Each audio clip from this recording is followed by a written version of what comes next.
Bonjour à tous, ravi de vous retrouver pour ce nouvel épisode des mercredis de la Supply Chain consacré au TMS. Alors je précise aux 450 inscrits du jour qu'on ne va pas parler des troubles musculo-squelettiques, mais bien des outils de transport, des outils qui servent à gérer et à optimiser le transport. Et justement, pour parler de ce sujet, donc nous avons la chance d'avoir sur ce plateau les meilleurs experts, 6 experts, du sujet auquel je vais demander de bien vouloir se présenter, en commençant par mon voisin de gauche. Bonjour à tous.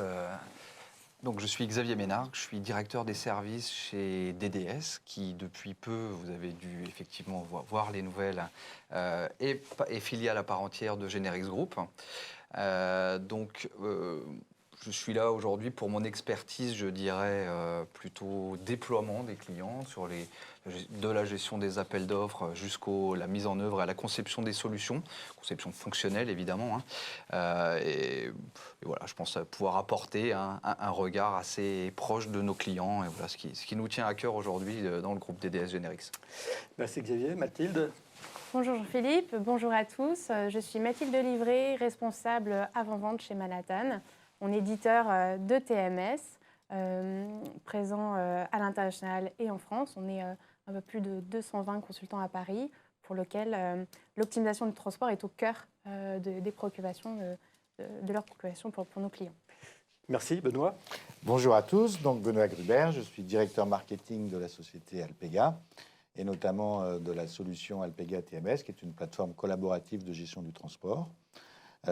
Pour les chargeurs, on sera certainement amené à en revenir dans la définition des TMS. Et dans un second temps, nous avons aussi ce qu'on appelle des bourses de fret sur lesquelles les transporteurs, donc c'est une autre cible, peuvent trouver du business effectivement à la dernière minute avec des expéditeurs. Merci. Olivier. Bonjour à tous, je suis Olivier Schulman, je suis le directeur commercial de Cargoon en France. Cargoon, nous sommes une filiale de la société Transeyu, qui est une très grosse bourse de fret déployée au niveau européen. Notre solution est une plateforme digitale de gestion du transport routier pour les chargeurs. Nous allons de l'affectation du transporteur en passant par l'affectation des quais, tout en ayant la possibilité d'avoir une visibilité sur le transport. Merci Jean-Christophe. Bonjour à tous, donc Jean-Christophe Cuvelier, je suis le CEO de MyTower. Donc effectivement, on propose une solution de transport management system, on va dire assez complète, puisqu'on couvre à la fois les domaines de planification, d'organisation, d'exécution, avec toute la partie aussi calcul, mesure du CO2. Et une petite particularité, on offre aussi des modules de Global Trade Management, donc tout ce qui concerne la partie classification des marchandises pour détermination des HS codes douaniers, mais aussi la gestion des accords de libre-échange avec le calcul des origines préférentielles, non préférentielles, et tout ce qui va toucher les problématiques de l'export-contrôle. Merci. Et Pierre. Bonjour à tous, Pierre Méraud, directeur commercial de Transporion France. Donc Transporion est une société qui fait partie du groupe Trimble. C'est une société dont la principale spécificité est le réseau, avec plus de 180 000 transporteurs sur le réseau. Nous avons 1500 clients. Nous couvrons l'ensemble des flux dits de collaboration avec les transporteurs. Ça va de l'achat de transport jusqu'au règlement de la facture en passant par l'exécution du transport et la gestion de la cour. L'autre spécificité, c'est que nos données, la base de données de Transporion est excessivement riche de par son réseau, et on peut aussi vous donner aux fournisseurs des informations intéressantes sur les coûts des transports et sur comment optimiser l'ensemble de sa chaîne de transport. Merci. Une première question, alors c'est une question un peu compliquée parce qu'il s'agit de donner une définition du TMS. Alors je pense que chacun a sa propre définition. On va commencer peut-être par Mathilde. Est-ce qu'aujourd'hui on peut s'accorder à une définition, je dirais, un petit peu standard de ce qu'est un TMS? Sur le marché, vous allez trouver énormément de solutions de visibilité collaborative, last mile, gestion des rendez-vous. Nous, le terme TMS, c'est une solution qui vient s'appuyer sur ses partenaires pour pouvoir planifier, optimiser, suivre les exécutions, les aléas, et enfin contrôler le transport. Et vraiment d'avoir, on a de la valeur, le TMS, donc celui qui manage mais pas forcément que de la gestion, plutôt de l'optimisation, à une vision bout en bout de la chaîne de transport. C'est-à-dire que le TMS, il englobe tout ça. Il s'appuie, il se repose sur des petites solutions D'accord. d'exécution collaborative pour optimiser le transport. Le rôle du TMS, c'est vraiment d'optimiser, c'est pas forcément de gérer simplement ces opérations de D'accord. transport. Tout le monde est d'accord avec cette définition? Moi, je suis assez d'accord avec Mathilde dans l'ensemble. Aujourd'hui, le terme TMS, il est employé par beaucoup de sociétés, ce qui crée un peu de confusion aujourd'hui sur le marché et qui n'aide pas forcément les clients à faire les bons choix, entre guillemets. Je pense que vraiment, le TMS, il faut reprendre cette notion d'optimisation, de planification, où on va vraiment aller chercher des gains de productivité, des kilomètres parcourus réduits, des chargements optimisés, où on va vraiment aller chercher de la valeur au-delà de l'aspect collaboratif et de l'aspect organisationnel, qui bien évidemment font partie des TMS aujourd'hui. Mais pour un puriste, le TMS avant tout, c'est une solution qui va permettre d'aller chercher des optimisations. Alors Pierre, Oui, je rejoins tout à fait ce que disent mes collègues. D'ailleurs, nous, si vous allez sur le site Transport Euro, il y a une phrase qui est très claire, c'est « Nous ne sommes pas un TMS ». Nous sommes une plateforme collaborative et on va en fait, derrière ces outils d'optimisation, se connecter et gérer toute la collaboration avec les transporteurs. Donc, comme je disais, de l'achat de transport jusqu'à la facture, on y reviendra plus en détail. Et c'est là-dessus où on s'appuie sur la force de notre réseau. Parce que s'il n'y a pas une plateforme dans laquelle les gens puissent communiquer, dans laquelle il n'y a pas un portail transporteur, cette collaboration est rendue beaucoup plus difficile. Donc, dans certains cas de figure, on est parfaitement complémentaires. Et chez la plupart de nos grands clients, on est connecté d'ailleurs à des outils d'optimisation. Olivier. En fait, la définition d'un TMS, on va trouver une définition un peu différente à chaque client.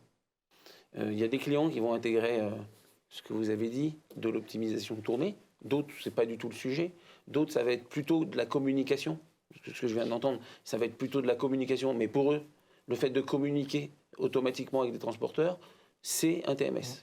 Donc, on va trouver des définitions de TMS un petit peu selon le périmètre qui va être couvert chez le client. D'accord. Alors, on a pris la décision d'organiser cette table ronde sur le thème du TMS parce que justement, il me semble que le marché a besoin encore de pédagogie, de bien comprendre ce que c'est qu'un TMS.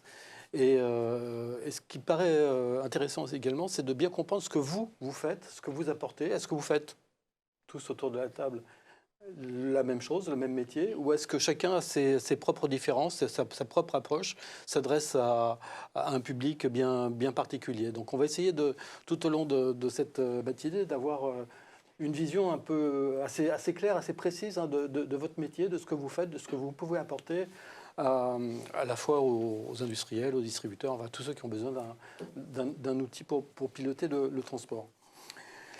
Est-ce qu'aujourd'hui, toutes les entreprises sont concernées par un TMS? Est-ce qu'aujourd'hui, petites ou grandes entreprises ont besoin d'investir dans un TMS? Qui souhaite répondre? Olivier? En fait, je pense que pas toutes les sociétés, pour moi, sont concernées par un TMS. Lorsque vous êtes petit, avec un petit budget transport, il n'est pas utile de mettre en place un TMS. Vous pouvez très bien vous en sortir avec de l'Excel, de l'Outlook, et ça suffit, parce que vous avez très peu de flux. Il n'y a pas certaines fois de ROI sur des tout petits clients. Donc, on se rend compte, nous, qu'on va cibler au-dessus d'un certain budget transport. En dessous, le ROI ne sera pas là, donc on ne propose pas. D'accord. Alors, je suis d'accord globalement avec Olivier, j'apporterai effectivement un peu plus de profondeur. Aujourd'hui, on l'a dit, sur le TMS, on peut avoir à boire et à manger, si vous me permettez l'expression. En tout cas, pour répondre à la question de tout à l'heure, je pense que tous autant qu'on est autour de la table, on a nos spécificités, on a nos forces, nos atouts, et des choses que nos confrères ne font pas. Donc, sur la partie des PME notamment, sur cette partie-là, je dirais que c'est très très lié à l'activité. Effectivement, quelqu'un qui fait que du monocolie, ça rejoint ce que disait Mathilde tout à l'heure, il aura besoin peut-être plus de visibilité, de traçabilité, et un TMS, ça ne va pas lui servir à grand-chose puisqu'il a son transporteur qui vient tous les jours et il veut juste savoir que ça a été livré. Par contre, si on est sur des petits industriels qui transportent des marchandises qui ne sont pas conventionnelles, pas packagées, voilà, là on va être sur des choses où on aura besoin d'optimiser et de sécuriser la marchandise. C'est aussi une des valeurs qu'on peut avoir aujourd'hui dans nos produits, c'est qu'on va pouvoir sécuriser la marchandise en la suivant, donc tant physiquement qu'en la suivant pour amener la satisfaction des clients. Voilà, c'est pour ça Ça va dépendre aussi, je pense, des différents types de modes qu'on utilise, parce on peut avoir la route, puis on peut avoir aussi les autres types de modes, et donc plus on est multimodal, plus on va avoir besoin d'une solution pour le piloter. Ça va dépendre aussi de l'organisation de l'entreprise, si elle est monosite ou multisite. Ça va dépendre aussi de si l'entreprise a beaucoup de flux sortants, des produits qu'elle va livrer, mais si elle a aussi beaucoup de flux entrants, c'est-à-dire tout en fait la marchandise qui doit arriver pour faire son produit final. Elle va aussi pouvoir piloter cette partie-là. Donc je crois que c'est évidemment lié à la dépense de fret qu'on a par an. Si on n'a pas beaucoup de dépenses, ça n'a pas beaucoup d'intérêt, on est d'accord. Mais la dépense, c'est un des critères fondamentaux, mais je pense que l'organisation de l'entreprise, la place du transport dans la supply chain globale, parce que c'est quand même... Moi, j'aime bien dire quand même que globalement, le transport, c'est le troisième pilier d'une supply chain globale. Et c'est le dernier pilier, c'est-à-dire que si celui-là n'est pas en bon état, on n'a pas une supply chain qui va être efficace et efficiente. Donc voilà, je pense que tous ces critères font qu'à un moment donné. Alors évidemment, tous les grands groupes ont commencé à beaucoup réfléchir. Moi, ce que je vois de plus en plus, c'est des entreprises de taille intermédiaire qui ont exactement les mêmes types de problématiques, les mêmes processus, les mêmes besoins d'efficacité. Et puis on voit aujourd'hui des entreprises, on va dire, moyennes, pas juste en dessous, qui commencent à réfléchir à ça et qui n'ont pas obligatoirement besoin d'une profondeur fonctionnelle importante, mais ont besoin de commencer avec ce qu'on appelle les basiques, l'essentiel. Et l'essentiel, c'est quand même de pouvoir gérer ces trois processus clés qui fait que j'ai une planification, j'ai une exécution, je gère mes coûts et je gère mon réseau. Voilà. Si on reste sur cette chose-là, après on peut étendre avec des besoins supplémentaires en fonction effectivement de ce qu'on a à faire. Je rajouterais juste un dernier critère. Je pense que tout a été dit. Sur l'aspect financier, il y a un dernier critère, c'est le coût du transport par rapport au coût de la marchandise. C'est sûr que si je suis Louis Vuitton, optimiser mon transport ne va pas être super important.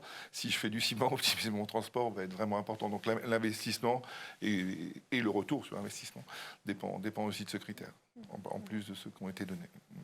Si Vuitton nous regarde, je pense qu'ils ne sont peut-être pas d'accord parce qu'ils ont aussi des flux export qui doivent coûter assez cher. Alors, oui, et puis on peut rajouter une donnée qui est importante et qui me paraît fondamentale aujourd'hui, moi, c'est que beaucoup d'entreprises ne se différencient plus par le produit qu'elles proposent, mais par le service qu'elles proposent. Et le fait de livrer en temps, en heure, d'avoir la capacité, d'avoir une visibilité sur oui, tu vas être livré à telle heure, oui, tu vas être là, parce que ça impacte mon client qui peut-être se sert de ce produit pour faire son propre produit. Ça, c'est une valeur qui est très importante maintenant et qu'une plateforme TMS va pouvoir proposer. Et ça, c'est fondamental pour moi. Parce qu'effectivement, gérer ses coûts, c'est important. Effectivement, gérer sa planification, c'est important. Exécuter ses ordres de transport, c'est très important. Mais pouvoir en faire un élément différenciant qui fait que je satisfasse mes clients, ça devient, pour moi, fondamental. Et avec des solutions de transport les plus décarbonées possibles aussi, c'est un paramètre qui entre de plus en plus en compte dans les appels d'offres, j'imagine. Aujourd'hui, clairement, il n'y a pas un appel d'offres où on ne parle pas de mesures de carbone et où on ne parle pas de... entre guillemets, réduction de l'empreinte carbone. Et là, je pense que les TMS ont un rôle à jouer parce que réduire les kilomètres parcourus, c'est vertueux parce que ça coûte moins cher, mais c'est surtout qu'il y a moins de carbone derrière. Mais pour réduire les kilomètres parcourus, qu'est-ce qu'il faut faire? Il faut consolider des commandes, il faut optimiser les taux de chargement et il faut construire des tournées optimisées. Et là, on rentre vraiment dans l'intelligence, ou entre guillemets, des moteurs à l'intérieur du TMS qui vont pouvoir réaliser ce type de mécanisme et donc qui vont contribuer à la réduction de l'empreinte carbone. Donc aujourd'hui, j'ai envie de dire que les TMS vont être tirés par cette nécessité de mesure et puis de réduction des empreintes. C'est cette obligation. C'est une obligation. Pour en revenir à cette nécessité d'apporter un éclairage sur l'offre, je pense qu'on pourrait peut-être commencer par distinguer deux types de TMS, ceux qui s'adressent aux chargeurs et ceux qui s'adressent aux transporteurs. Alors, est-ce que autour de la table, vous pouvez faire la distinction entre les deux et nous dire ce qu'apporte l'un et ce qu'apporte l'autre? Nous, on ne peut parler Mathilde. que des TMS chargeurs Alors. parce que notre TMS s'adresse essentiellement aux chargeurs. Donc, je Donc. vais laisser d'autres collègues adresser Non, la non, partie mais- transporteur. Mais nous, c'est un élément Alors, plutôt essentiellement chargeur. qu'est-ce qu'apporte donc un TMS destiné Alors, aux, vous avez aux- déjà aux chargeurs. vous avez déjà- moi, je suis pareil. Je Oui. représente la partie chargeur. chargeurs? Mais dans ce gros marché qui est le TMS, avec le TMS transporteur et le TMS chargeur, Oui. c'est juste, ça n'adresse pas du tout le même besoin. Dans le côté transporteur, c'est un ERP pour le client, pour le transporteur. C'est son outil de gestion, c'est son outil d'exploitation, c'est son outil de facturation. Il va tout gérer dans ça. Il va juste avoir une comptabilité à côté pour pouvoir déverser des écritures. Mais c'est vraiment le système maître du transporteur. Quand on regarde le TMS chargeur, ce n'est pas l'outil maître d'un chargeur. L'outil maître d'un chargeur, c'est l'ERP du chargeur.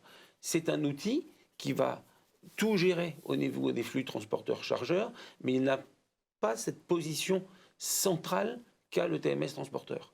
C'est vraiment une position de ce qu'on peut appeler best of breed pour un chargeur. C'est un outil qui vient en complément d'un ERP ou d'un WMS.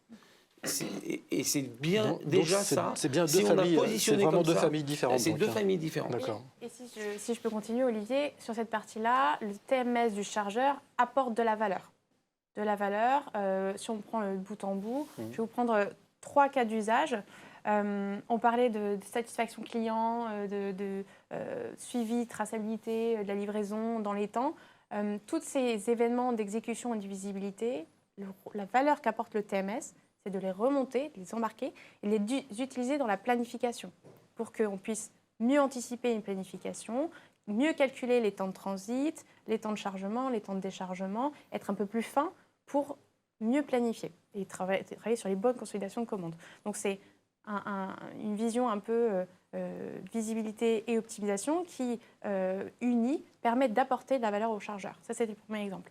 Le deuxième exemple, on a des TMS chargeurs qui ne font que le rapprochement facture, par exemple. Si on utilise les grilles tarifaires dès la planification, on est en mesure de mieux contrôler, d'anticiper la préfacturation et de contrôler un budget transport pour les directeurs transport, de savoir, voilà mon estimé, voilà ce que je planifie et voilà ma préfacturation, rapprochement de facture. Donc c'est encore une fois d'apporter de la valeur sur le contrôle bout en bout du budget de transport. Et la dernière valeur pour un TMS chargeur, c'est aussi d'avoir un vrai outil pour décarboner son transport. Ça, on le voit, c'est remonté énormément dans les décisions stratégiques de l'entreprise. Travailler sur la finesse des kilomètres, de l'optimisation du chargement, du taux de remplissage, pour derrière aller gagner, là aussi en budget de transport, parce qu'on affrète moins, donc on récupère du budget. Au lieu de sélectionner des transporteurs basiques, de plutôt aller chercher du transport décarboné pour réduire son empreinte carbone. Donc, pas seulement mesurer, reporter auprès de cette direction, c'est sa réduction de dépenses, les émissions de CO2 qui sont traitées, mais aussi d'agir, d'avoir un outil voilà, en boucle fermée qui permet sans cesse de réoptimiser ça. Donc voilà la valeur des TMS pour les chargeurs que on est convaincu d'apporter chez Manhattan. Xavier, vous faites les deux, hein, chargeur et transporteur. Alors, pas tout à fait les deux en tant que tel, hein, mais effectivement, une orientation assez proche, finalement, des transporteurs, des métiers. On le voit aujourd'hui, les chargeurs, de plus en plus pour améliorer leur satisfaction au niveau de leurs clients, pérenniser les moyens, réduire l'impact écologique, se tournent vers les transporteurs, vers des moyens propres, dédiés, de la gestion de flotte, avec ou sans chauffeur, donc de plus en plus avec des contraintes liées effectivement à toutes les problématiques RH qui sont associées à ça. Et effectivement, c'est une dimension qui est assez nouvelle et qui, en tout cas chez DDS Generics, on le voit de plus en plus, devient nécessaire pour justement arriver à garder toute l'année le meilleur prix, le meilleur véhicule et la meilleure satisfaction client. Donc, dire qu'on fait du TMS transporteur, ça serait un peu gros, mais disons que, eh bien, de la même façon, on se rapproche de ce métier-là en utilisant effectivement des procédés, comme le disait Olivier, très ERP, très proche de la partie RH, finalement associés à des gens qui derrière transportent la marchandise. Voilà. À Alpega, il fait du chargeur, voilà. Du début jusqu'à la fin. Oui, c'est vraiment notre spécialité. Avec effectivement l'ensemble, enfin moi je définis 6 briques qui sont très importantes. Mais j'aimerais revenir sur un petit point là dont on n'a pas beaucoup parlé, qui est très important aussi, parce qu'on parle beaucoup d'optimisation.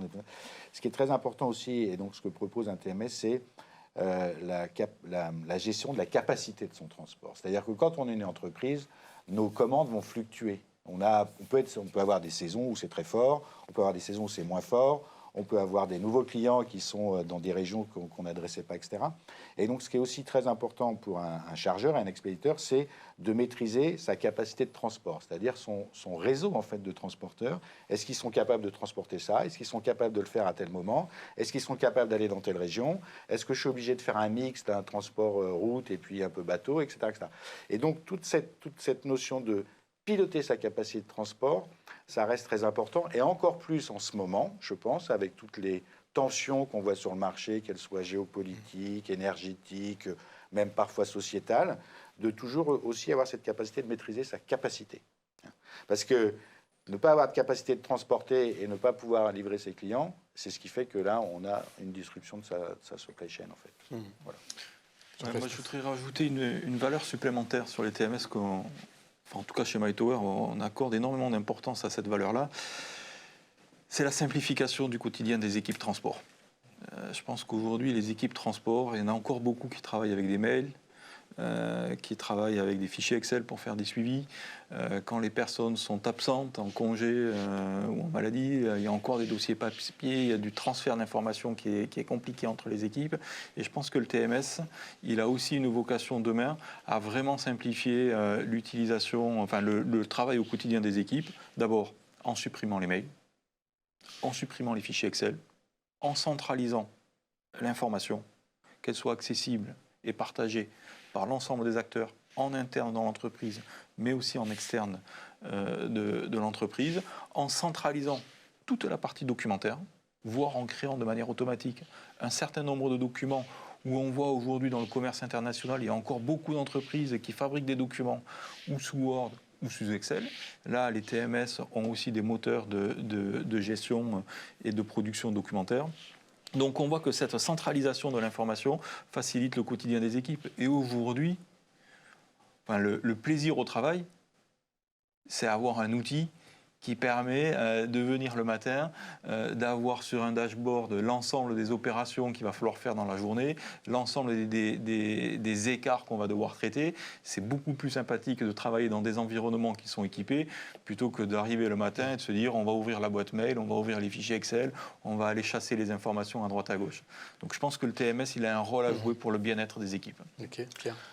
Nous, notre spécificité chez Transporion, c'est que si je suis d'accord sur le fond que les TMS sont différents, si on prend l'ensemble des briques entre les transporteurs et les chargeurs, il y a quand même des parties qui sont communes. Ouais. Et justement, la particularité du réseau de Transporion, c'est d'avoir exactement le même portail et les mêmes fonctionnalités côté transporteur et côté chargeur, pour faciliter la communication, avoir plus de plaisir au travail, j'aime bien la formule.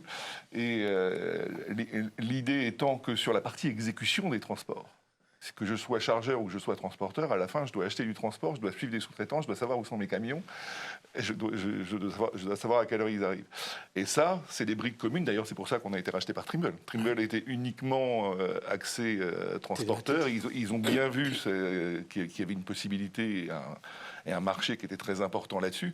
D'autant plus que la plupart des TMS transporteurs ont été conçus dans les années 80-90 et ils commencent à être un peu en bout de course ou en difficulté de maintenance, on va dire, et que les transporteurs s'ouvrent maintenant à des notions de réseau et à des notions de communication, qu'elles étaient peut-être un peu plus fermées il y a quelques années, et comprennent l'intérêt global de systèmes comme ça. Donc oui, c'est différent, mais il y a quand même des briques, particulièrement dans la partie exécution transport, de l'achat au suivi des transports et jusqu'à son règlement, qui peuvent être communes. Vous avez parlé de plateforme collaborative, vous êtes défini comme une plateforme collaborative. Qu'est-ce qu'une plateforme collaborative apporte que le TMS classique ne fait pas? Là où Transporion a vraiment sa valeur ajoutée, c'est d'en faciliter la collaboration en ayant l'ensemble. Prenons un réseau social. Un réseau social, si Facebook était resté dédié aux étudiants américains, on n'y serait certainement pas. Et pourquoi est-ce que ça marche un réseau quand on commence, nous, à répondre à des cahiers des charges et qu'on prend la liste des transporteurs d'un industriel ou d'un distributeur, et on arrive à 80-90% des transporteurs qui sont déjà sur le réseau. Évidemment que la connexion, et alors cette connexion, ça veut dire quoi? Ça veut dire pouvoir communiquer en temps réel, ça veut dire échanger des documents, pouvoir faire des ICMR, etc., et pouvoir interagir sur la même plateforme entre le chargeur et le transporteur. Ça veut dire pouvoir, dans la réduction, dans la décarbonation et la réduction du carbone, il y a effectivement un aspect optimisation. Il est indéniable et c'est la base. Mais il y a aussi un aspect éviter les transports à vide. À partir du moment où tout le monde est sur la même plateforme, c'est plus facile pour un transporteur de répondre à une demande ponctuelle d'un industriel et d'éviter que son camion revienne à vide. Donc c'est tous ces avantages-là qui sont pour nous clés. Et d'un point de vue chargeur, Mais je pose pas, moi, Alpega fait aussi un TMS collaboratif. Au contraire, je n'oppose pas la notion de TMS à la plateforme collaborative. Je pense qu'un TMS complet, il se doit d'être collaboratif. On onboard effectivement aussi tous les transporteurs qu'on a déjà avec nos bourses de fret, par exemple. Et donc, effectivement, c'est plus facile. Et je pense qu'une des valeurs, en fait, d'une solution TMS, c'est cette partie collaborative avec ses propres transporteurs, à tous les points de vue.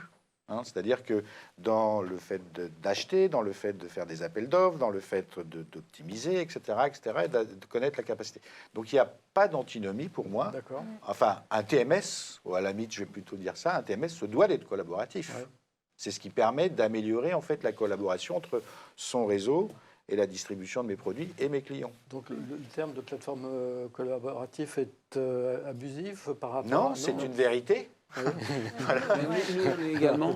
Je crois, Oui, juste, il y a juste Mathilde oui, qui- juste dans notre vision UTMS, le réseau de transport rayon, il est indéniable. Ouais. Il est connecté à des milliers de transporteurs, une super couverture géographique. Nous, on va venir apporter une approche complémentaire. Donc, on va se connecter à des plateformes comme Transport Rayon. C'était un peu le sens de ma question. Exactement, Si pour venir, complémentaire ou pas. c'est complémentaire pour venir adresser des enjeux de capacité, de sécurité, sécurisation des capacités de transport. Ouais.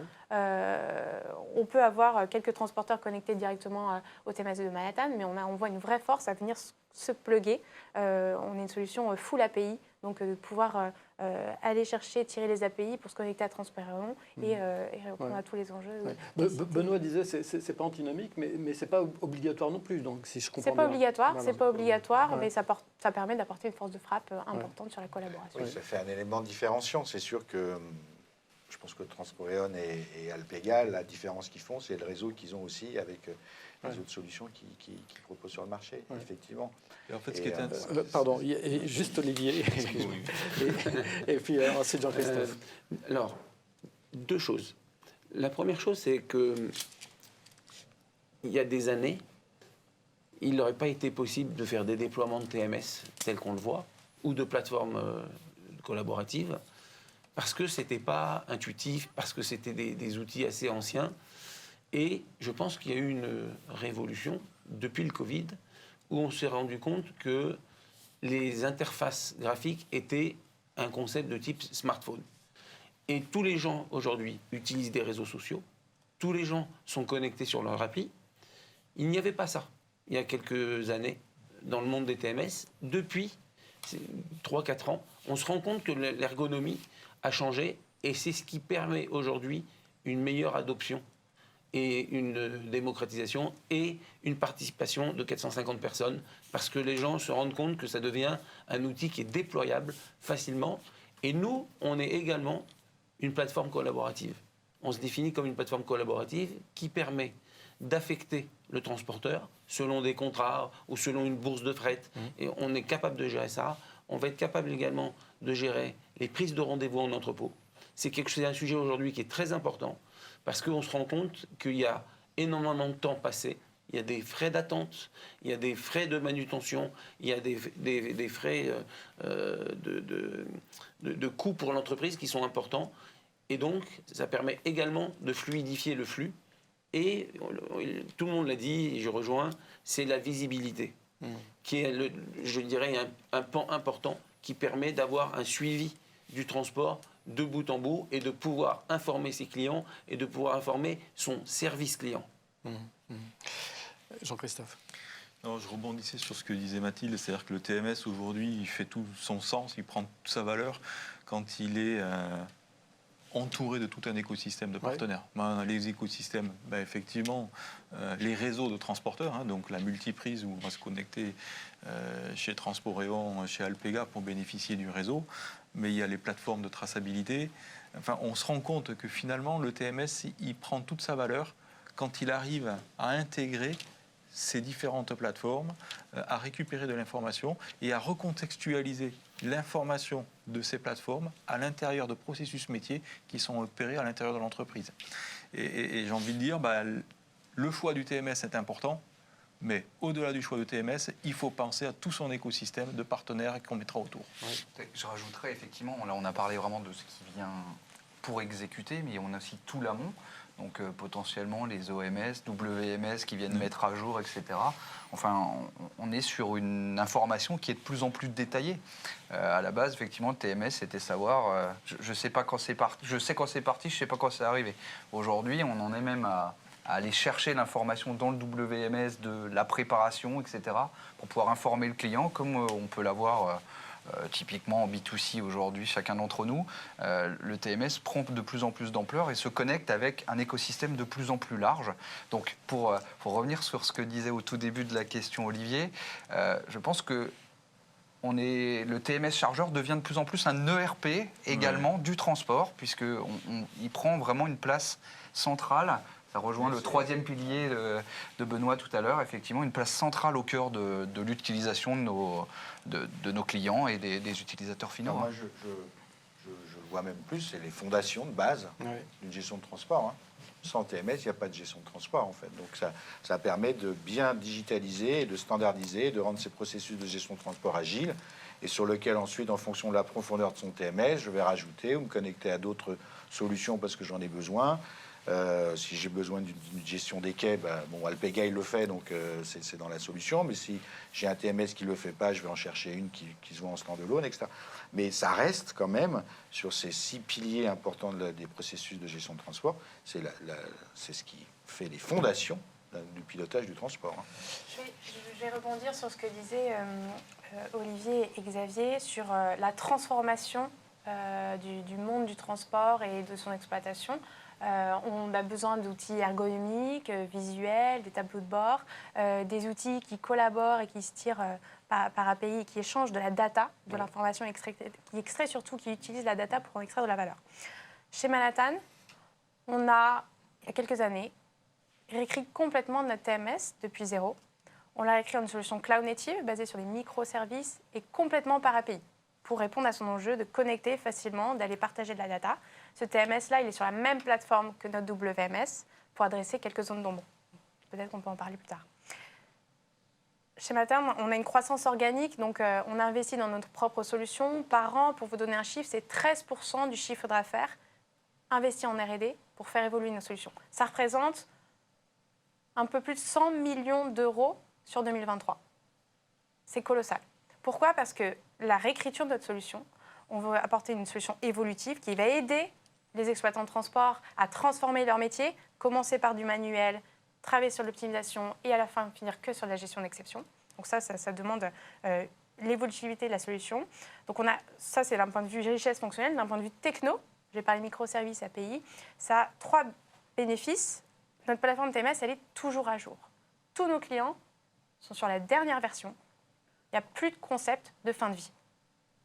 Automatiquement, tous les 3 mois, ils bénéficient de nouvelles fonctionnalités, de nouvelles innovations, donc 13% du chiffre d'affaires, donc je répète, 100 millions d'euros en 2023 sur nos solutions.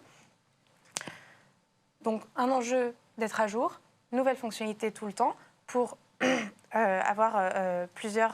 répondre à n'importe quel enjeu et accompagner la transformation du métier de transport. Et le troisième élément, c'est complètement API, c'est-à-dire que même les processus internes du transport TMS, du WMS, de ce qui se passe en préparation, le lancement de la préparation, l'affectation des quais, tous ces process on a cassé en fait la césure entre le WMS et le TMS. On a une seule solution pour répondre à ces enjeux et connecter ces API en fait avec des plateformes collaboratives, avec la visibilité, Shipeo, Projet 44, etc. Mais ces plateformes collaboratives, est-ce qu'elles dialoguent entre elles? Est-ce qu'il y a une interopérabilité entre ces plateformes collaboratives? Peu, je dirais. Par exemple, aujourd'hui, il y a peu de fois où un TDI discute avec un CHIPO. Ouais. Le TMS, alors attention aussi avec le terme ERP, ça peut aussi apporter de la lourdeur, mais pas vraiment. Le TMS, c'est un agrégat, un outil de centralisation, à la fois sur du CHIPO, sur du lot complet, et du TDI pour de la messagerie, traçabilité de tous ces événements sur de la flux de messagerie. Et donc, tout ça remonté dans le TMS permet d'agréger la data et d'aller en chercher de la valeur. Je pense, moi, je rebondis sur ce que dit Mathilde. C'est très important que tous les auditeurs comprennent. Ouais. Les TMS de dernière génération, c'est-à-dire ceux qui n'ont pas la dette technologique du passé. Ouais. Les TMS de dernière génération, culturellement, 30 à 40% du budget R&D. Donc il y a 60% du budget R&D qui est focus sur de nouvelles fonctionnalités pour enrichir le TMS. Et il y a 30 à 40% du budget R&D qui est fait pour faire du refactoring. C'est quoi le refactoring? C'est être en permanence, avoir les derniers composants les plus à jour qu'il y a sur le marché, qui permet que nos utilisateurs bénéficient des dernières innovations technologiques qui sont présentes sur le marché au travers du TMS pour éviter d'avoir une dette technologique qui, à un moment donné, va faire que le TMS va sortir du marché parce que il n'a plus les derniers composants à jour, la capacité à déplacer des colonnes sur un tableau, la capacité à trier, à faire des filtres dans tous les sens et tout ça. Donc on voit bien qu'aujourd'hui, il y a une vraie culture et un vrai changement chez les éditeurs, et en tout cas chez MyTower, ça on s'y emploie au quotidien, c'est vraiment de dire, cette plateforme, elle doit être à jour en permanence, microservices, et toujours refactorée pour que les clients ne souffrent pas dans 3 ans, dans 4 ans ou de 5 ans d'une dette technologique et qu'il ait à relancer un appel d'offres parce que le TMS n'est plus à jour par rapport à ce qui se fait sur le marché.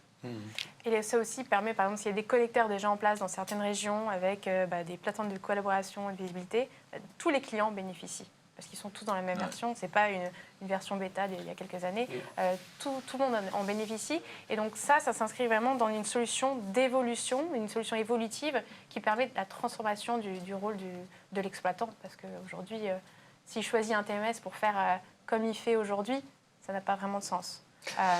Quand on parle de TMS, on parle bien de gestion globale de la supply chain, tout mode de transport confondu, ou est-ce qu'il y a des solutions qui gèrent tout ou partie de cette chaîne? Nous, par exemple, chez Cargone, on ne fait pas ce qu'on appelle l'overseas. Oui, on est une plateforme digitale de gestion du transport routier. Voilà. On ne fait pas l'overseas. On a des partenaires qui font l'overseas, mais nous, en propre, on ne le fait pas. Après, on va créer l'écosystème pour faire en sorte d'avoir une possibilité d'overseas. Mais voilà, ce qui est important, c'est que votre question, est-ce que ça fait tout Peut-être, oui. C'est juste toujours dans l'esprit de vouloir clarifier un petit peu l'offre pour savoir qui fait quoi, savoir si effectivement les solutions font nativement tout mode confondu, ou si effectivement il y a des solutions qui sont plus spécialement dédiées au transport terrestre ou au transport maritime ou au transport ferroviaire par exemple, ou si pour elles c'est complètement transparent. Les solutions historiquement viennent d'un mode. Le transport, on vient du transport routier. Après, le multimodal devient de plus en plus obligatoire et on reçoit de plus en plus de cahiers des charges sur lesquels il y a du multimodal. Donc nous, par exemple, on a fait des acquisitions différentes pour pouvoir gérer le maritime. Et après, le multimodal routier maritime se fait relativement bien. Je parle au nom de Transporion, je ne sais pas si vous me confirmerez. Le multimodal ferroviaire, pour des questions de collaboration avec les compagnies de rail, est plus compliqué. Donc, je dirais que nous, sur le multimodal route, mer, oui. Ferroviaire, plus compliqué. Et l'aérien, c'est vraiment très spécifique. Jean-Christophe. Je pense qu'aujourd'hui, c'est un vrai enjeu pour les clients, parce que les clients ont des flux, les gros clients, ils ont des flux multimodaux. Ils ont tous les modes de transport. Et aujourd'hui, il faut qu'on soit en mesure de couvrir tous ces modes de transport, donc l'aérien, la route. Alors, la route, c'est l'affrètement, mais c'est la messagerie. Le maritime, mais le maritime, est-ce que c'est du maritime via les freight forwarders ou est-ce qu'on est capable de faire du booking direct au niveau compagnie maritime. Nous, concrètement, sur certains appels offres, on a des partenariats stratégiques avec des boîtes, des TMS, comme Baiko, qui sont des TMS très maritimes, qui, eux, gèrent la connexion et le slotting au niveau des compagnies maritimes. Donc, on se rend compte qu'aujourd'hui, sur les appels offres, il faut être capable d'adresser quasiment tous les modes de transport et que la réduction de l'empreinte carbone se fera aussi par le multimodal. Et donc, la capacité à gérer du multileg. Je pars avec un camion, je suis en maritime, en conteneur après, je vais sur du rail et je finis avec un camion. Et ça, il faut que le TMS soit capable d'inclure cette gestion du multileg qui aujourd'hui permet de tracer toute la chaîne logistique et aussi de calculer le plus finement possible l'empreinte carbone. Parce qu'une empreinte carbone moyennisée sur du multimodal non segmenté, c'est pas la même chose que si on le calcule segment par segment. Il faut que le TMS techniquement soit capable de le faire. Nous, on est techniquement capable de le faire, par exemple. Et après, il faut que les acteurs acceptent de jouer le jeu. D'où ma remarque sur les compagnies ferroviaires, où c'est pas forcément évident. C'est cette partie-là qui est peut-être la plus complexe. Et on rejoint l'écosystème. Dans collaboratif, il y a cette idée de collaboration. Hein, je crois qu'il faut. Xavier. Du coup, pour aller un petit peu plus loin sur les propos de Jean-Christophe, aujourd'hui, effectivement, on va avoir des TMS qui peuvent adresser tous ces modes de transport. Après, je dirais que la question, il faut aussi se la poser plutôt à qui est l'utilisateur de la solution. Effectivement, on a des chargeurs aujourd'hui qui vont utiliser peut-être principalement pour des flux d'importation, où là, effectivement, généralement, on est plutôt des acteurs orientés sur l'Asie, et donc là, très vite, le routier est à ses limites.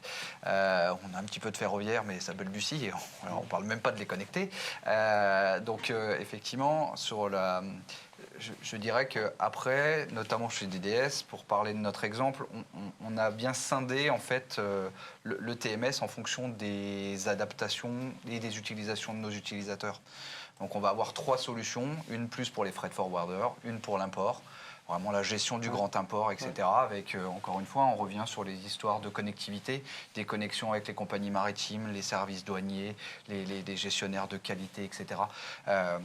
Voilà, donc la partie booking dont parlait Jean-Christophe aussi, et la partie, je dirais, vraiment TMS chargeur, tel qu'on l'entend, où là on va être plutôt sur effectivement majoritairement du routier, mais pas que, du multimodal de plus en plus. Aujourd'hui, ça posera de questions à personne, mais pour aller livrer, par exemple, on a un nouveau client en Tunisie, pour aller livrer, pour lui faire son import, il n'a pas le choix, il est bien obligé de traverser la Méditerranée, donc faire du multimodal. Et on fait de l'optimisation sur le port de Marseille, justement dans cette optique-là. Je vous rappelle que vous pouvez poser vos questions dès maintenant. Alors, on me dit qu'il y a des dizaines de questions qui arrivent en régie. Donc, bon, je précise quand même qu'on n'aura sans doute pas le temps de répondre à toutes les questions, mais que les questions auxquelles il faudra répondre, les intervenants se feront un plaisir de vous contacter après l'émission pour y répondre, bien entendu. Donc, je ne sais plus où j'en suis maintenant. J'ai perdu le fil. On parlait de la partie multimodale. Alors, est-ce qu'effectivement, sur la partie multimodale, donc tout mode confondu, pour Manhattan, c'est le cas? Alors, nous, on est reconnus comme leader par les analystes pour notre capacité à exécuter sur la partie globale, donc obligatoire multimodale, mais aussi une solution unifiée sur le transport et la logistique dans l'entrepôt. On est une solution globale, forcément multimodale, et c'est là où on va aller chercher du ROI. C'est en combinant en fait du routier, livraison d'import et en récupération de l'enlèvement et de la collecte chez les fournisseurs pour retourner sur le site. Ça, c'est des gains d'affrètement et d'optimisation qui permettent d'avoir le ROI si on pointe d'un point de vue global. On a aussi, alors je vais adresser le point, permettez-moi d'exprimer 3 exemples français, européens. Le premier exemple, on est en production dans la distribution alimentaire, dans un leader européen de la distribution alimentaire, où on va travailler à la fois sur des flux domestiques et internationaux.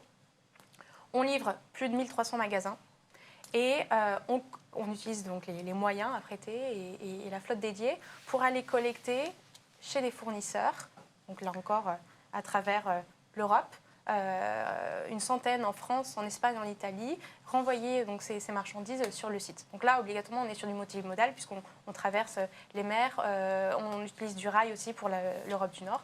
Donc ça, c'est le premier exemple sur un client en production. On est en train de basculer simultanément une solution donc, WMS TMS en même temps chez un distributeur de pièces détachées en France. Il a un site, mais là c'est plutôt monomode, où il y a un seul type de mode, mais il y a de la messagerie, du lot complet, du demi-lot, parce qu'il livre à la fois ses clients, mais aussi des plateformes régionales qui vont ensuite redistribuer. Donc là, on parle d'un leader de la distribution de pièces détachées automobiles à partir d'un site national en France, simultané WSMS. Et on est sur un déploiement de notre TMS, sur un périmètre inédit d'une organisation de transport du CAC 40, où on gère une centaine de millions d'euros de dépenses transport. Donc on parlait aussi d'un budget colossal. Et là, on est sur un déploiement global, donc très franco-français, une entreprise franco-française, mais avec une couverture internationale conséquente. Il y a un gros enjeu d'harmonisation, d'organisation de transport sur les différentes géographies. On ne fait pas le transport comme on fait aux États-Unis, en Asie ou en Europe, ce n'est pas la même chose.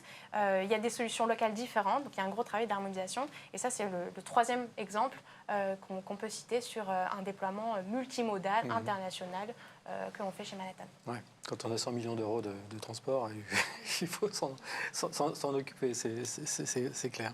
Je suis étonné parce que ça fait plus de 3/4 d'heure qu'on débat et on n'a pas encore parlé d'intelligence artificielle.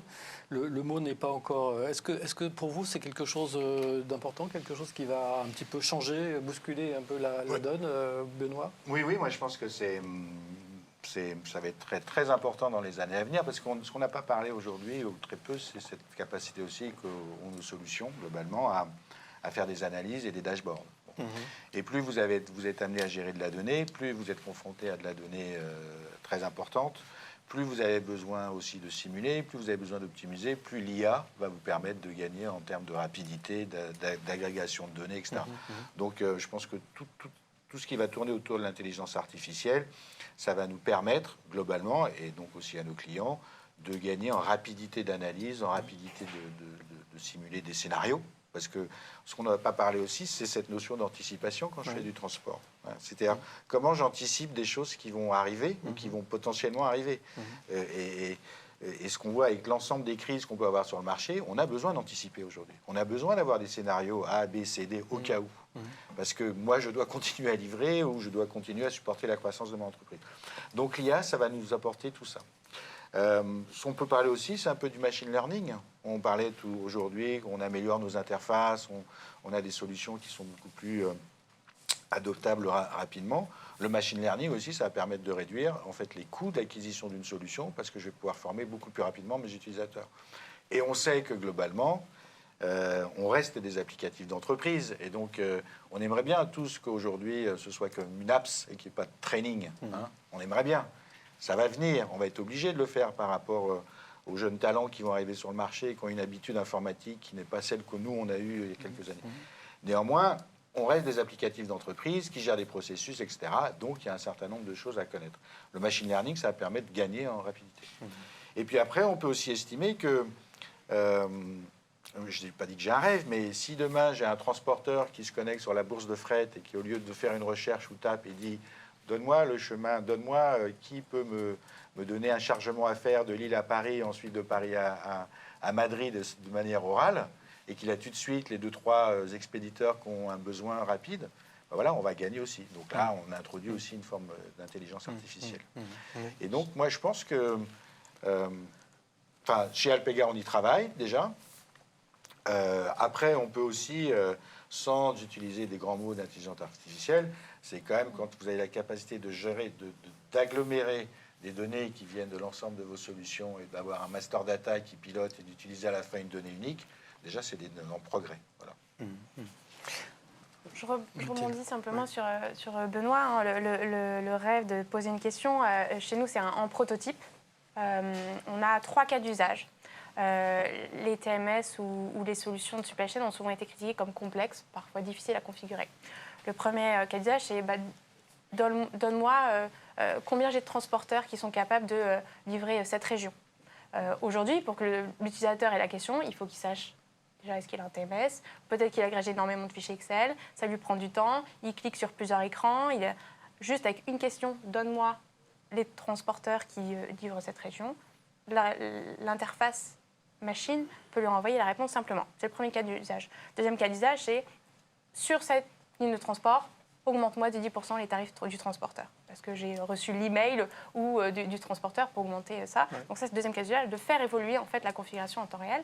Et un troisième cas d'usage qu'on peut citer aussi, compte tenu des dernières années, là on est plutôt dans le mode machine learning, des dernières années et de mon pic de volume sur cet été, combien de temps je vais passer à faire encore mes regroupements, mes découpes, commandes manuelles. Si je garde mes opérations manuelles, le TMS peut aussi donner une indication sur la performance des exploitants de transport, sur le temps qu'il va regrouper et prendre en compte tous les aléas et les historiques. On est plutôt dans le mode machine.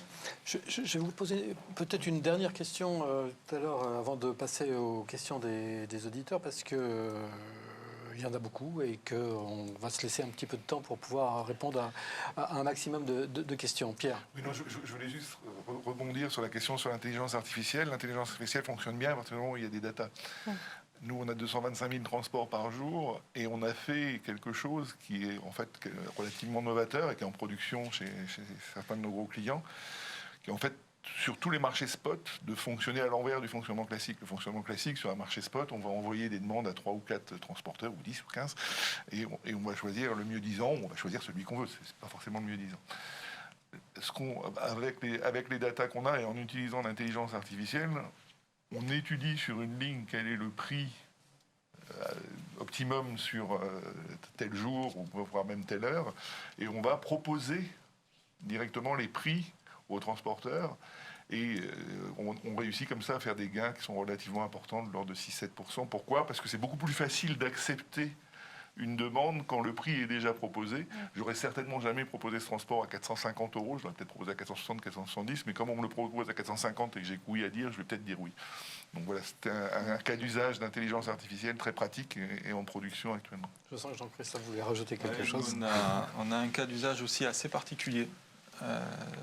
Dans le secteur du luxe, où on utilise le machine learning, en particulier sur le le calcul carbone. Alors on a fait un cas d'usage et qui est, je pense, unique sur le marché aujourd'hui, c'est que le calcul carbone, il se calcule au travers du contrôle facturation. Alors, pourquoi ? Parce que si demain vous êtes audité dans le cadre de la nouvelle loi CSRD qui vous oblige à publier votre mesure carbone, il faut que vous soyez en mesure de prouver que vous avez bien calculé le carbone sur l'intégralité de vos flux. La seule manière de pouvoir prouver que vous avez calculé le carbone sur l'intégralité de vos flux, c'est de relier le calcul carbone à la facture. Parce qu'une facture, ça veut dire qu'il y a bien eu un flux de transport. Et donc, on utilise les méthodes des commissaires aux comptes, qui est la circularisation entre le calcul carbone, la facture, et la comptabilité. Donc ça, on le fait à très grande échelle dans le secteur du luxe. Et là où on utilise le machine learning, c'est que on le fait au niveau mondial. C'est plus de 120 transporteurs. C'est 3,5 millions de lignes d'expédition calculées. Et il faut récupérer une partie de ces informations qui vont permettre de calculer l'empreinte carbone au travers de la facture, mais pas que. Il faut qu'on récupère des informations chez les transporteurs. Or, aujourd'hui, vous le savez tous, la qualité de la donnée chez les transporteurs n'est pas toujours fiable. Et donc, on a besoin de déployer ce type d'outils de machine learning pour arriver à corriger un certain nombre de données sur la base d'un certain nombre d'apprentissages qu'on a réussi à déterminer dans le temps en disant quand il nous envoie ce type d'information qui ne fait pas partie des référentiels pour faire du calcul carbone, on sait que par apprentissage, on est capable de reconstruire quelle était la vraie information qu'il devait nous transmettre. Olivier ? Alors, si je suis le dernier. Chez Cargone, on a déjà une entité de data scientists qui travaille sur les données des données transport. L'exemple qui a été donné sur le fait d'avoir ce qu'on appelle un target price, d'être capable d'avoir un prix cible qui est calculé par rapport à un historique, nous faisons aussi ce genre de choses. Quand on gère de la cotation spot, on ne fait pas que pousser une cotation, on pousse une cotation avec une valeur qui a été déterminée en amont grâce aux data. Donc voilà, c'est ce que je voulais rajouter. Très bien. On va passer aux questions des internautes. Et je demande à Hervé de nous dire s'il y en a beaucoup. Bonjour Jean-Philippe et bonjour à tous. Oui, pas mal de questions, donc on ne pourra pas toutes les traiter en direct. Alors, donc, si l'intérêt du TMS est fonction du budget transport, alors de quel niveau de budget transport parle-t-on ? Est-ce qu'on peut établir par exemple un ratio entre les dépenses de transport et l'investissement qu'il convient d'affecter ? Ou ça n'a rien à voir ? Olivier ? Alors, je ne sais pas si j'ai bien compris la question. L'idée n'est pas de dire est-ce que je fais un prix par rapport à un budget. Ça, la réponse est peut-être ou non, mais moi, quand j'ai évoqué tout à l'heure, parce que je pense que c'était lié à ce que j'ai dit, c'est que quand le client est trop petit et qu'il a un budget inférieur, un des indicateurs clés dans ça est ce budget de transport. En gros, en moyenne, c'est de l'ordre de 2 millions d'euros, le prix. En dessous de 2 millions d'euros, on reste sur des solutions qui pourraient être beaucoup plus légères que ce genre d'outils. 2 millions d'euros de budget de transport. Oui. En fait, on relie le budget de transport au ROI qu'on peut attendre d'un TMS. Si on met en place un TMS, et ça va aussi faire écho à ce qu'on discutait en introduction sur la conduite du changement, si on met en place un TMS pour faire comme ce qu'ils font maintenant, il n'y a peut-être pas nécessité d'avoir un vrai outil ergonomique, agile, etc. On peut s'en sortir avec des solutions plutôt tactiques. Le TMS, c'est aussi pour accompagner donc, l'évolution du métier du transport. Il y a des exploitants de transport aujourd'hui, ils passent tous les jours à travailler leur plan de transport. Ils passent entre 2 heures et 4 heures tous les jours à faire des groupements de commandes sur fichier Excel ou des découpes, parce que parfois ça ne rentre pas dans les queues de camions. Et ils viennent nous voir et ils disent moi je veux faire ça plus rapidement. Alors, ok, il y a soit on va peut-être pas faire tout manuellement, on va peut-être utiliser le TMS pour optimiser, appuyer sur un bouton qui va vous faire tout votre planif transport, et derrière vous aurez juste à gérer les aléas. Et là, quand on arrive à utiliser en fait, la valeur maximale du TMS, c'est quand on a des budgets transport conséquents à gérer, à planifier, et c'est en ça où on a de la valeur. Mais ça relie aussi la nécessité de conduite du changement pour avoir des structures organisationnelles, des cabinets de conseil aussi, qui sont là pour accompagner la transformation du travail de l'exploitant vers des opérations très manuelles, des coupes à la commande, vers dans un outil d'optimisation. Xavier. Du coup, je suis complètement d'accord avec Mathilde. C'est pour ça que chez DDS, on a, il y a quelques mois maintenant, établi plusieurs offres, dont une gratuite. Ça rejoint à peu près tout ce qu'on s'était dit. Cette offre gratuite, c'est pas un faux TMS, c'est pas un jouet. Hein. C'est vraiment une entrée de gamme pour justement arriver à ce que chacun puisse se projeter dans ses coins TMS. Du coup, qu'est-ce qui va m'apporter, etc. En fait, la valeur de ce TMS gratuit, elle est aussi importante que la maturité de notre client à savoir ce qu'on propose. Donc, ce TMS gratuit, effectivement, comme l'a dit Mathilde, c'est très manuel, mais on est déjà dans un écosystème de plateformes collaboratives où il va pouvoir discuter avec ses clients, avec ses transporteurs, etc. Et derrière, effectivement, quand il voudra passer à la phase optime, là, on rentre dans un TMS où on va lui apporter plus de valeur. Donc, qui dit plus de valeur dit ROI, et donc, du coup, dit investissement. Voilà. Et donc, on a 4 gammes aujourd'hui de produits, donc, qui vont de free jusqu'à enterprise, où là, effectivement, on est sur le gros paquebot, multimodal, enfin, toutes les fonctionnalités dont on a pu parler. Et en fonction de la maturité du client, on va l'accompagner. Voilà. Donc, ces offres sont sorties au 1er juin. On a déjà plus de 150 clients sur ces offres gratuites, qu'on continue d'accompagner au quotidien pour les faire passer step by step ou pas. Voilà. Il n'y a pas d'engagement de limite. Si le client veut rester dans le gratuit parce que effectivement il a 10 expéditions dans l'année et lui ça lui va bien juste de faire une étiquette, un truc, un bazar, c'est très bien, il peut rester dans cet écosystème. Par contre, s'il veut plus, du contrôle facture, de la visibilité, des KPI, ce genre de choses, du coup, on va l'orienter petit à petit vers d'autres offres. Alors, la recherche de ROI, c'est capital d'avoir un choix d'une solution évolutive pour aller sans cesse gagner ce ROI. On va passer aux autres. Pour simplifier quand même, parce qu'au-delà du ROI, ça n'a du sens d'investir sur un TMS que si on a un certain nombre de dépenses d'achat de transport. Sinon, ça. Évidemment. Voilà. Et donc, je rejoins un peu Olivier. C'est en dessous de 2 millions d'euros. Ça n'a pas de sens. Enfin, on peut le faire. On peut utiliser des outils pour commencer. Mais je veux dire, le fait d'investir sur une solution TMS, la mettre en place, la connecter, piloter tout ça et avoir des gains de productivité et de gestion des coûts, ça a du sens que si on a beaucoup de dépenses. Sinon, on reste sous Excel. Autre question, Hervé? Depuis peu, sur le marché sont arrivées des solutions DMS, Delivery Management System, spécialisées sur une partie de la couverture fonctionnelle historique des TMS. Est-ce que ces outils ont de l'avenir ou est-ce que ces spécialités ne vont-elles pas être progressivement totalement intégrées dans les TMS? C'est une excellente question. Parce que Delivery Management System, on s'attache au dernier maillon et donc à la relation client. On le voit aussi, nous, par exemple, chez Manhattan, d'un point de vue OMS, donc tout ce qui est gestion de la commande, gestion de la satisfaction client, service client.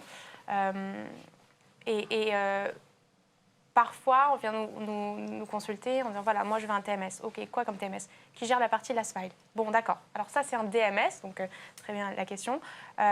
Question ouverte sur quel est le niveau d'absorption des TMS par rapport à ces DMS. Elles adressent différents enjeux. Elles n'adressent pas l'optimisation de transport. Elles n'adressent pas la dépense transport, mais le niveau de satisfaction client et peut-être aussi la livraison... la décarbonation du livraison de dernier kilomètre, pour lequel l'image client est assez importante. Moi, je suis assez d'accord pour dire que c'est complémentaire. Maintenant, vous dire que demain, des TMS vont intégrer des briques de DMS, certainement. C'est une logique du marché. C'est de la consolidation qui se fera à un moment donné pour pouvoir répondre de façon one-stop shopping à une offre, à une demande des clients, parce que sur les appels offres, de plus en plus, on a à la fois du B2B, mais on a du B2C à adresser. Et le B2C, on l'adresse principalement sur le dernier kilomètre avec le DMS.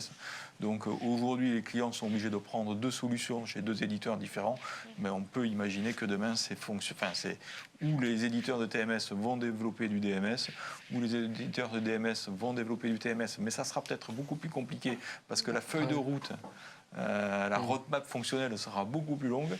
Donc on peut imaginer que dans un sens, en tout cas, ça risque de se faire.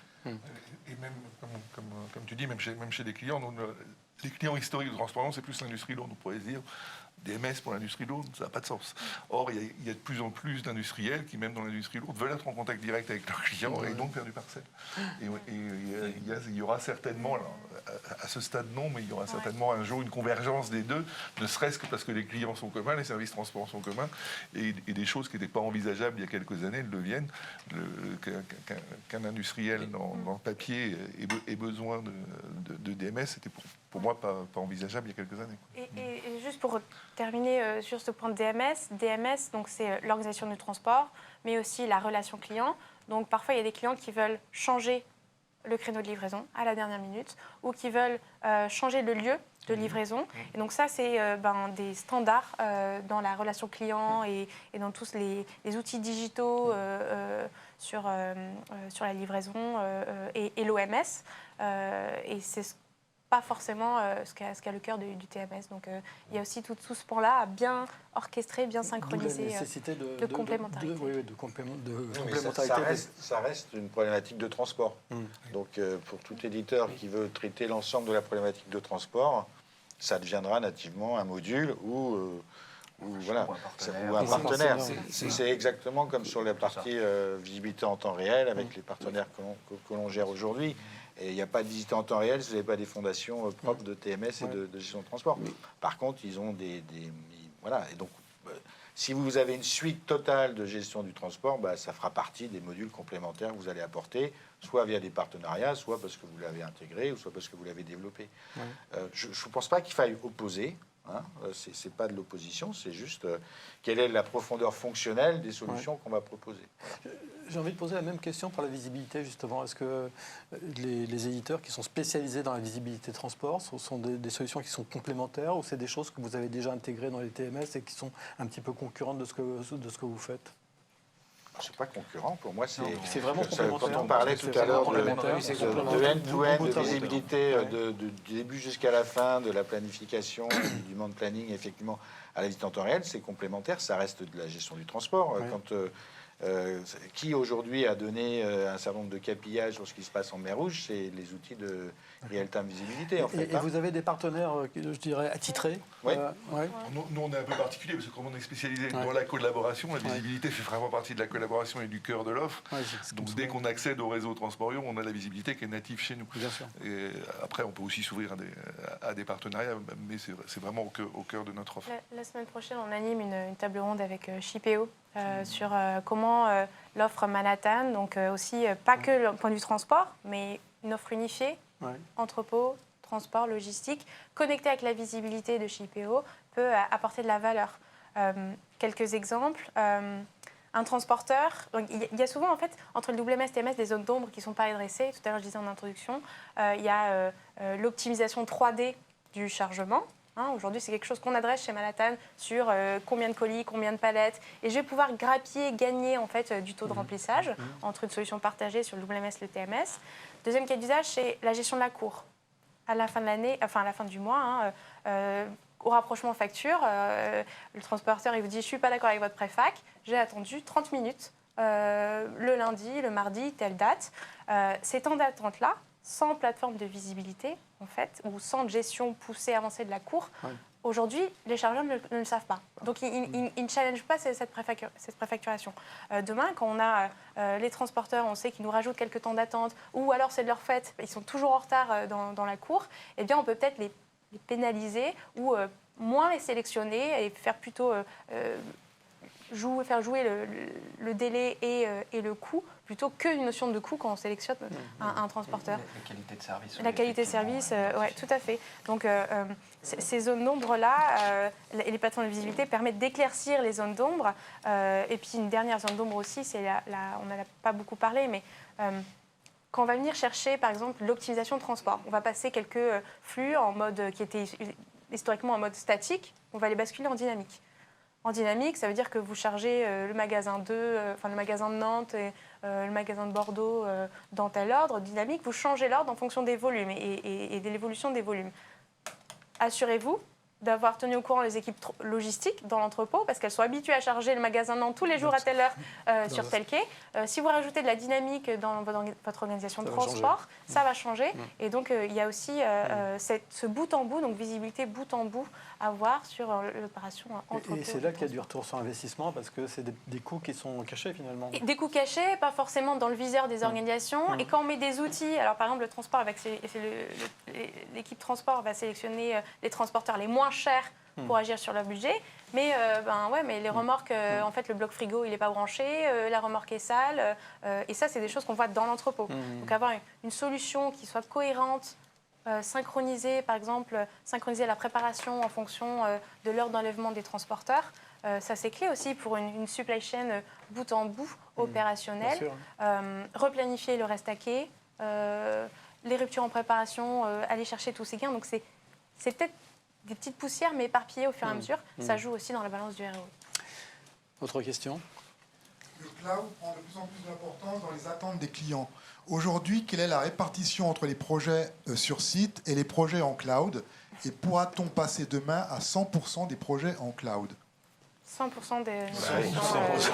Alors, attention, parce que dans le cloud, il y a du vrai cloud et il y a du hosté sur le cloud. Il y a des solutions qui sont construites nativement dans des solutions cloud-natives. Et il y a vraiment la technologie qui permet de bénéficier du cloud. Il y a la scalabilité, donc les microservices permettent de bénéficier de la scalabilité du cloud et pas devoir dimensionner les serveurs en amont des pics d'activité. J'ai parlé tout à l'heure du rythme d'innovation en continu, tous les 3 mois, tous les trimestres. Et ça, c'est uniquement avec une solution cloud qui est basée en microservices. On arrête un microservice, on n'arrête pas toute la plateforme.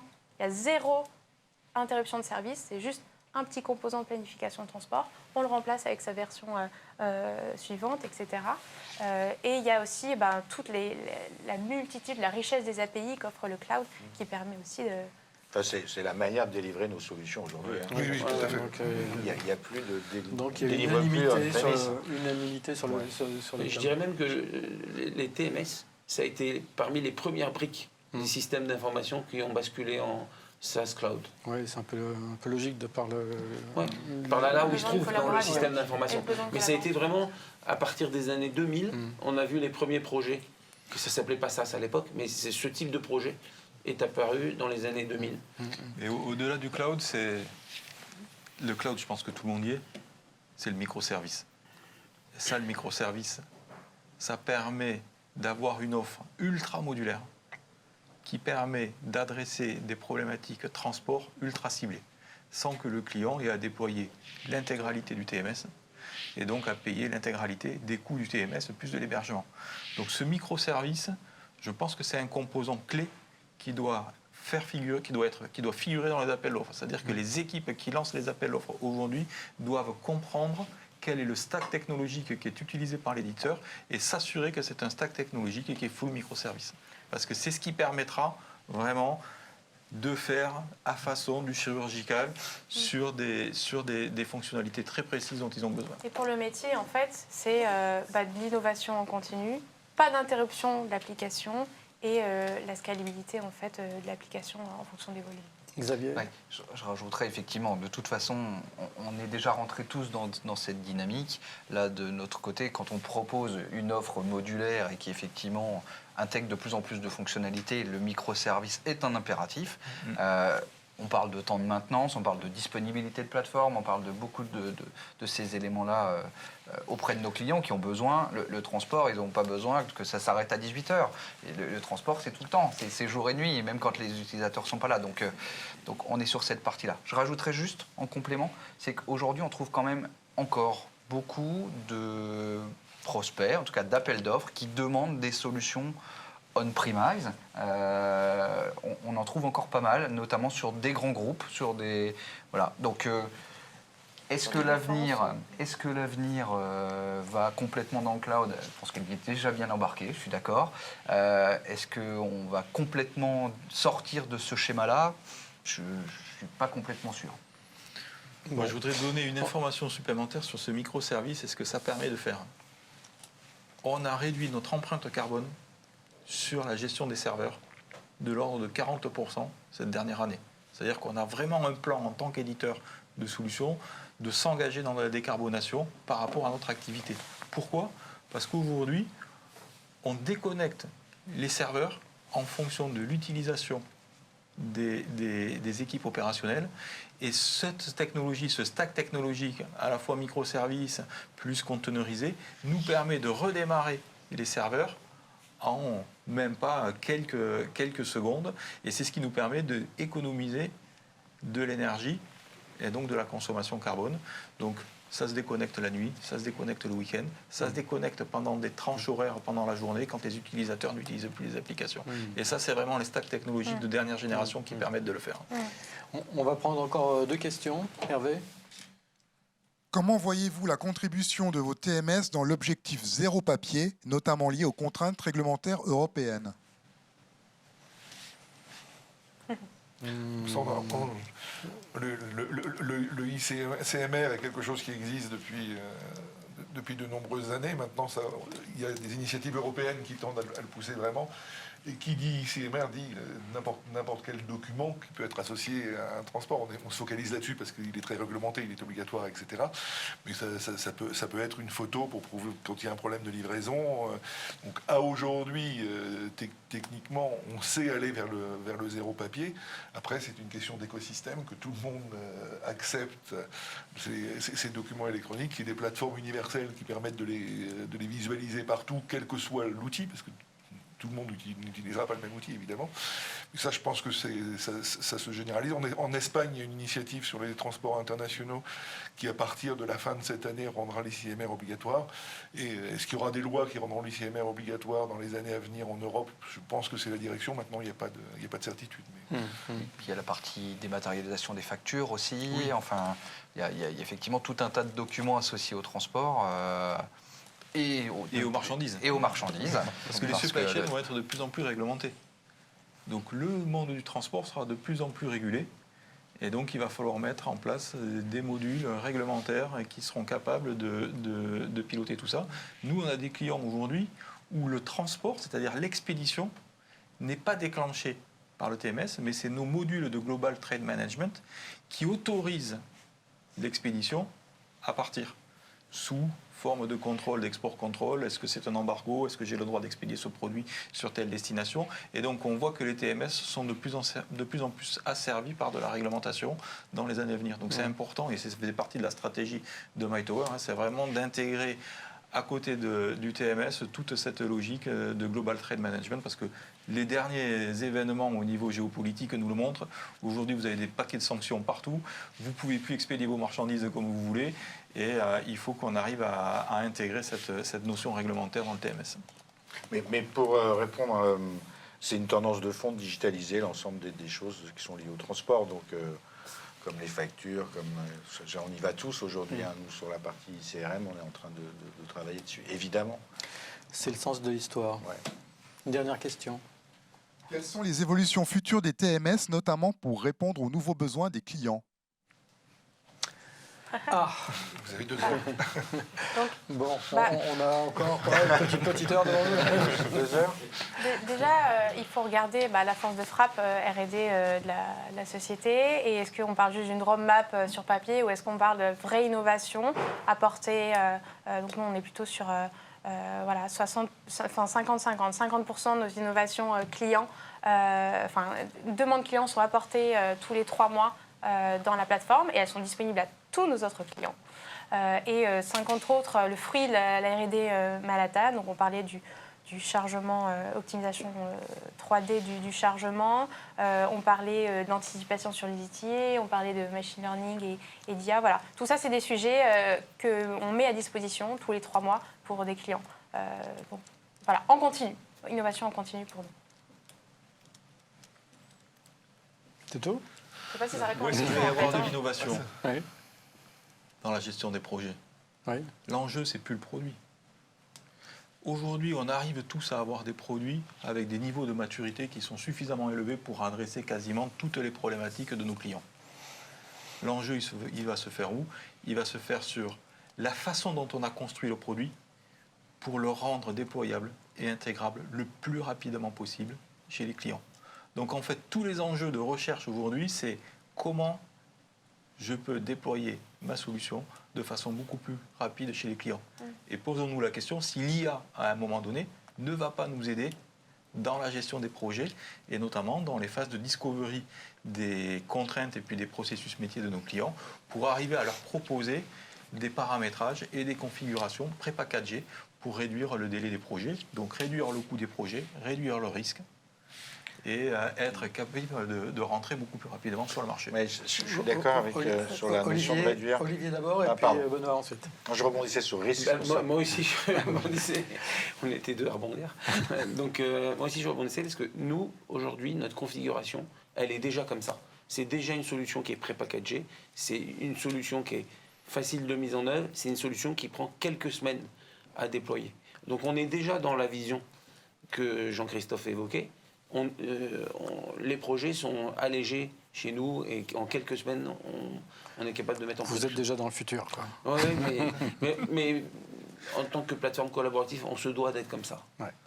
Alors, je rajouterais quelque Benoît chose de plus, et une Pierre. responsabilité en fait qu'on a, c'est que c'est dans la gestion du risque du projet, parce que ce qu'on ne peut pas permettre, c'est aux clients de ne plus avoir de processus de gestion de transport, parce que là, il y a vraiment une cassure de sa chaîne logistique. Donc, ce qu'on doit aussi faire, c'est assurer la gestion du risque pour qu'effectivement ce soit le plus doux possible, le plus rapide possible bien évidemment, mais aussi le plus doux possible. Et c'est ça qui est important, c'est que si on est amené à changer de système ou à digitaliser des processus qu'on n'avait pas digitalisés, il faut qu'il y ait une continuité de service globale, sans arrêt. Et c'est ça qui est important, je parle dans la gestion du TMS, en fait. Il y a un dernier élément qu'on voit aussi. Le TMS, il faut le faire vivre, son outil. Il faut aller chercher de l'optimisation. Quand vous achetez de nouveaux magasins, il faut les intégrer. Il faut trouver les meilleures combinaisons d'optimisation ou d'affectation détournée. Il faut aller chercher d'autres...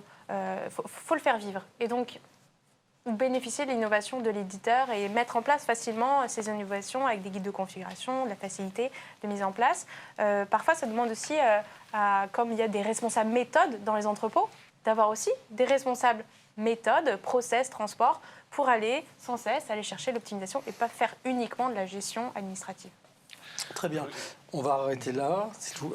Pierre, tu as... Non, je voulais juste dire que les tendances chez nos clients, ce qu'on voit principalement, on en a beaucoup parlé, c'est avoir des tableaux de bord qui soient les plus fiables possibles et les plus connectés possibles aux télématiques des camions sur tout ce qui est décarbonation, améliorer le multileg et l'intermodal, parce qu'il y a encore des points d'amélioration à faire là-dessus. Et le dernier point qu'on a évoqué, c'est la digitalisation allant jusqu'à l'ensemble des flux documentaires associés ou réglementaires associés au transport qui soient directement sur la plateforme.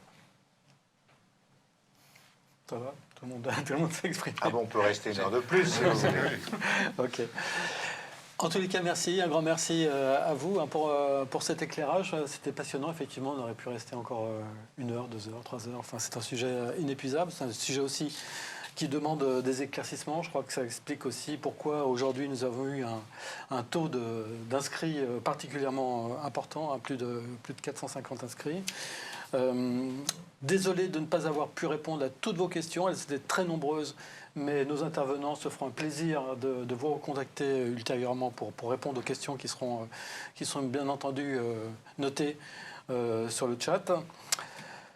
Merci à vous, merci de votre patience. Aujourd'hui, on a été un petit peu plus long que d'habitude, mais je pense que le sujet le méritait largement. Donc merci à vous et à très bientôt pour un autre mercredi de la Supply Chain.